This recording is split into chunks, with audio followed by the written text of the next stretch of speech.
Are you surprised about the Twitch rollback of their artistic nudity change? Yeah, I'm not gonna cap. My good friend and colleague Latchkey Gothboy. I am a little bit surprised. I'll tell you. Here's where this sequence kind of started for me. Right, first Morgpie, famed member of the Cancel Super Mega crew, whom I have covered, the tales of extensively, online. She basically arrived on my feed, landed like a kamikaze, basically titties out, but like nipples out of frame. And then when someone donates, she like does a Fortnite emote, basically like, shaking her jugs. And so when I saw that, I was like, damn, bro, Morgpie, she be flying close to the sun, this woman. And so, in effect, what does this mean exactly? Well, quite simply, I would say, she got banned. And I was a little bit sad, bro. I was a little bit sad because I was like, bro, this meta that she got banned for, it's so funny, man. It's hilarious. It's absolutely hilarious. And then somehow, immediately after she got banned, I started seeing that Twitch updated their policies to allow artistic nudity. And immediately, there was just fucking floods of cocks and C words on the website. Yeah, I mean, this is like a phenomenon that I've observed a number of times on social media platforms. Here's a tried and true fact, okay? Nudity, sexuality, pornography, that shit sells, bro. That shit sells, especially when you're, in an attention economy. Well, there's no easier way to get someone's attention than to fucking show them titties, ass, or cock. I mean, speaking not on my own behalf, that's fucking like weird, you know. But for loser inbred plebs like you guys, you see it some shit on your feed, and you just immediately you forget what you're doing and you take care of your urges, I guess. Now, these inbreds that you are, are a part of, basically, long story short, okay, these platforms understand quite fucking seriously. They totally get it that hosting not safe for work content that's not like explicitly pornography, it's not like hardcore, right? But hosting this like softcore borderline content and not policing it with a strong, degree of fucking aggression, they can only benefit by doing that. Financially, of course. Like, once again, if you go on YouTube, this is something that I outlined in my, second video vigilante about Mumkey Jones's ban. I went through and I explained the fact that one of Mumkey Jones's strikes was for, sexual content, right? And I very explicitly outlined how YouTube, they're cool with sexually explicit content. They don't give a fuck. They only, punish you when it's convenient, when they want a reason to punish you, you know what I mean? There's plenty of people on YouTube who do fucking whatever, try on hauls, you know what I mean? And they very expressly tease, their private Snapchat, their Patreon, or their OnlyFans. This is just there's a lot of metas that exist on YouTube. There's people who just straight up re-upload literal fucking softcore porn movies, you know what I mean? Like from the 60s, 70s, 80s, and get fucking millions upon millions of views.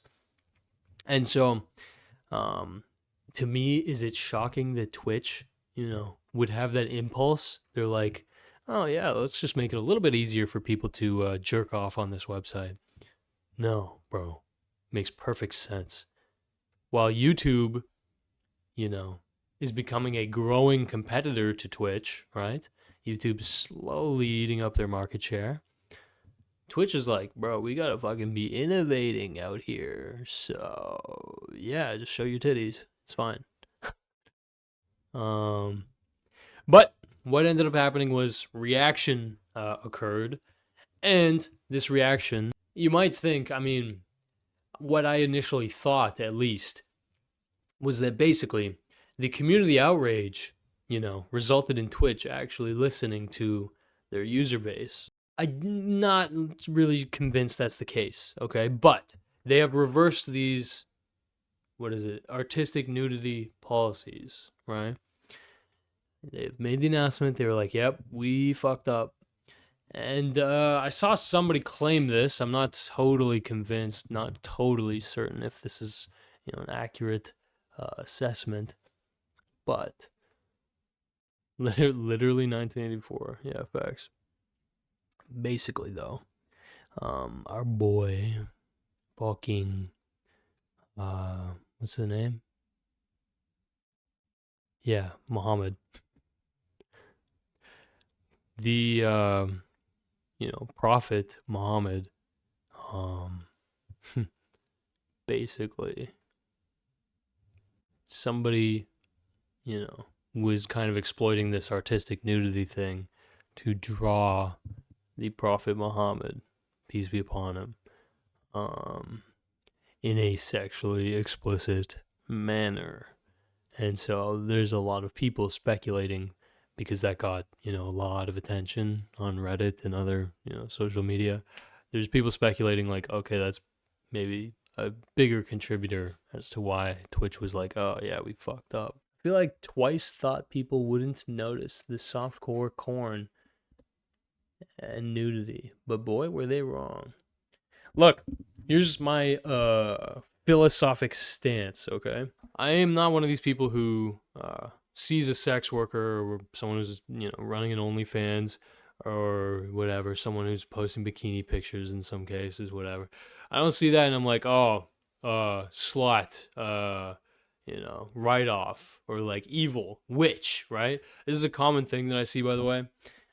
In my opinion, it's like such a fucking cope, you know what I mean? There's a very aggressive, kind of, what would you say? There's an aggressive kind of embrace of calling people evil nowadays, you know what I mean? When in my mind, in reality, which, a lot of people don't live in, I mean, look at me, bro.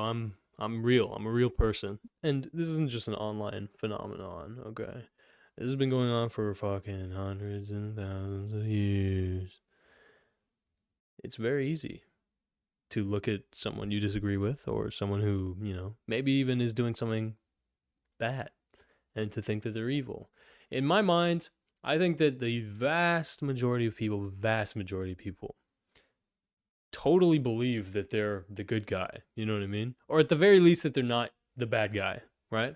It takes a pretty, select type of person to literally consciously think to themselves, fuck yeah, I am the agent of chaos. I am the agent of evil. I'm a bad man, a bad girl. And in the case of people, doing OnlyFans or being sex workers, bro, a lot of the times it's literally like, they're just trying to fucking make money. You know what I mean? Like, they probably wouldn't be doing, the sex work or whatever if they had money. Now, of course, there are fucking cases of women who, I guess, maybe either want more money when they're already rich, or just actually like something about doing the sex work, whatever. Yeah, okay. I mean, at that point, it's like clearly just a exhibitionist thing or some shit, right? The point that I'm getting at, though, is there is a level of coercion to sex work, okay? In a lot of cases, right? Where it's like, this is a way to make fucking money. And it can become a twisted kind of gross thing when you realize that it's like, oh, this is like, beyond a job. It's like, now there's like this meta where people advertise, being a sex worker as like, oh, this is actually an empowering, awesome way to make money. You know what I mean? Very easy, in fact. And when you start talking about how easy it is, that's when it gets a little fucking I would say actually a lot sinister, like a lot of, bad vibes for me. And so that's why amidst this Twitch nudity policy, update, um, a lot of people basically have kind of been, fixating on how like, oh, now Twitch is OnlyFans, Twitch is only for whatever. And in my mind, it's like, yeah, okay, you could argue, yeah, Twitch is like, a place for kids to go to fucking, watch gamers, and that the pipeline to, watching, I guess, some softcore, whatever. Maybe it exists. Yeah, whatever. But like a kid who is gonna type in, Twitch, he's probably sentient enough to type in Pornhub, right? But of course, if your parents are diligent or vigilant, they will block, overt porn websites, right? Whereas Twitch does not identify as that, so it might, skate past them. Now, point is, amidst all this fucking hysteria, I was sent, in fact, an advertisement from a friend who, saw it in his feed. Like, because Twitter now, you have to keep in mind, they're kind of desperate for advertisers. They're kind of desperate for, whatever money they can kind of get. And so a massive form of advertising on Twitter is OnlyFans models or whatever. And even just OnlyFans as a platform, right? So, enough talking. Jamie, pull up this clip and play it out loud. Let's hear. I think I got to do it this scuff way. So OnlyFans has given me so much freedom. One of the main things I love about it is it has allowed me to live such an authentic life. Freedom from my time. All right. Absolutely. Already, I hate the way that this is being framed, because this is like you're slam freedom. Like, okay, let's run the clip. Run the clip. Let's just buzzword counter. Freedom from my time is so important. And I feel like so many people don't have enough of it. And OnlyFans has given me time. Puppy break. I can express again how much I love working from home. I can create what I want, when I want, how much of it, and content that's for me and my own boundaries. I don't have anyone telling me what to do. I don't have anyone telling me what to create. So it's a safe space. Okay, pause. That's fascinating, bro. Because here's the way that I interpret this, right? She is framing being, I guess, an OnlyFans model, right? As like as from an angle of being an empowered worker, right? So it's almost like a kind of workers' rights advocacy type of language. You know what I mean? But it's packaged through OnlyFans. So it's like it's got this like bullshit hustle culture kind of vibe to it, where it's like, let's just be real. Like in reality, being a high earner on OnlyFans at this point is not fucking easy, and you've got to put in a lot of fucking work. Okay, it's not something. And again, this is like a delusion that a lot of people have. Like, oh, you're a woman, you could just sell your ass online. It's like, okay, maybe you can make a fucking couple bozo bucks off of doing that, but in order to make it like, this fucking idyllic lifestyle that this woman is literally advertising, where it's like, I have so much free time to fucking play with my doggy. Yeah, that's honestly just, I think, total cap and cope. With a lot of these women who sign up for OnlyFans, they end up getting a manager anyway, and the manager just basically becomes their boss. They get like a juicy percentage. I mean, you've seen it with literally Andrew Tate. Like, that was his thing. He was quite literally a manager or a delegate for people doing webcam work, which is very similar to OnlyFans. Is it more empowering, or fucking? Do you have more rights, or do you have more control than old forms of fucking prostitution or being like a stripper or whatever? Yeah, you do. But that alone, doesn't it doesn't really justify it to me, like angling it as though like it's just an easy way to have an easy life that you can just focus on so much time, you know? You have so much time to just focus on yourself. It's like now you're just promoting fucking total narcissism, bro. Like why do people want more free time? You know what I mean? Is it just to fucking play with their dog and eat brownies? Maybe. Yo, Jamie, play the rest of the clip. Very authentic content. Trust me. What the fuck does that mean? Authentic content? How is that like are you saying that your tits are real? I'm confused what that's even supposed to imply. Can we yo, Jamie, roll that back 20 seconds. I don't even understand what she was saying. Yeah, thanks. Oh yeah. Okay. Dude, maybe she's doing a torture stream too with that fucking angle. When I want, how much of it, and content that's for me and my own boundaries. I don't have anyone telling me what to do. I don't have anyone Right. telling me what to create. So it's a safe space for me to create very authentic content.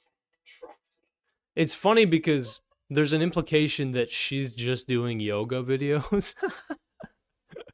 Like, you know what I mean? Like, they didn't show her doing anything explicit, really.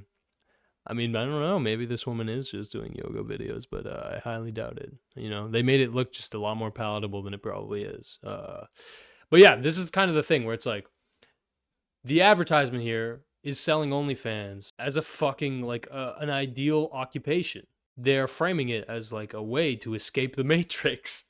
Literally, this is the version. You know what I mean? When Andrew Tate talks about escaping the Matrix, and how he literally escaped the Matrix was through selling, you know, images and videos of women that he was dating online. Like that's the whole thing, right? The lover boy method. He would have them fall in love with him, bring him to Romania, put him in fucking rooms, and then they would stream themselves, and he would get a juicy chunk of their fucking change, and he would steal money from them through taxes that he just didn't pay because it was in crypto. Anyway, the point is that yeah, this is just like a way to frame like women can escape the Matrix too. You know what I mean? Like you don't need a pimp. You can just be your own pimp.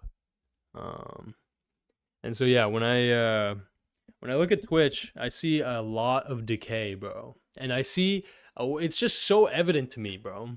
Like on YouTube and on Twitch and on a lot of social media. And this is true on Patreon as well. Bro, I look like such an idiot. Patreon is they make a unreasonable amount of their money off of not safe for work, like literal like video games, animations, just not even, you know, real humans or whatever. And again, I'm not speaking to the morality of this shit, but it totally is a situation where because people see that there is a lot of money making potential with these things, that is what draws people toward it. Not because they are really interested or like excited to do fucking, you know, OnlyFans or explicit content. No. It's primarily the financial incentive that's, you know, leveraged. It's like, oh, I do OnlyFans so that I have money, so that I have time. Well, yeah, bro. Guess what? Now, when you go on Twitter, when you go on Twitch, to an extent, when you go on YouTube, your feed will be filled with women, or yeah, sometimes guys too, okay, who are literally their entire thing is that they are trying to bait you into jerking off to them to grow a fucking parasocial relationship, to funnel you onto their fucking Patreon or their OnlyFans or their private Snapchat. You know what I mean? It's an industry, you know? Once, again, this is like bleeding into the culture industry where it's like, once an established formula proves to be, you know, effectively monetizable, suddenly people start to advertise that fact and it becomes more and more known.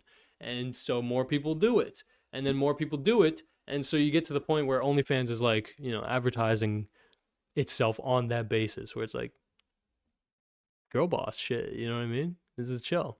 And so yeah, that's pretty much all I have to say pretty well about OnlyFans. It's not a matter of the women being evil, certainly not. I mean, it's not even a matter of OnlyFans as a platform being evil. Not in my opinion. Like, it's true to an extent. Like, they do give more leverage to the, producer of the content. But yeah, an ad like this, to me, yeah, that's sinister, okay? Yeah, they're a business, OnlyFans, and they have a very, very explicit incentive to promote this type of shit, obviously. And does that result in better content? Does that result in, better communities, better fucking thought? Probably not. It's probably a very pacifying agent, right? I mean, I feel like it's pretty colloquially true to say that people lean on, porn or porn addictions to kind of ignore or cope with reality to, yeah, reduce anxiety. But sometimes that anxiety is warranted. You know what I mean? So again, I'm trying to not take this fucking moralistic angle because I find that firstly boring. But secondly, it's just like intellectually very lazy. You know what I mean? So yeah, I try to look more into the incentive. Like, why would this woman be advertising her fucking dog and doing yoga and talking about how, it's freeing up time for her to play with her dog and do yoga or something? Like, what the fuck?